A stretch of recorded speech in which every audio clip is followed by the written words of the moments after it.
Ano nga ba ang nauna? Itlog o ang manok? Siyempre, ang itlog mo. Sino ba talaga ang nauna? Ang Ikaw, itlog. ang itlog o ang manok? O ikaw una sasagot. Itlog kasi Bakit? kasi mabubuhay kasi yung bata.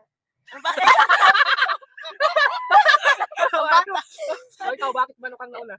Kasi kaya siya, mama siya, kaya papalagaan yung mga anak niya. O ikaw, anong sagot mo dun? Ba't nauna ang itlog? Kasi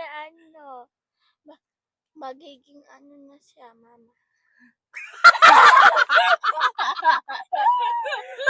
Ikaw, anong balak mo doon? Magiging mama na daw siya. Dapat paglaki niya, nagiging di siya mabait yung anak.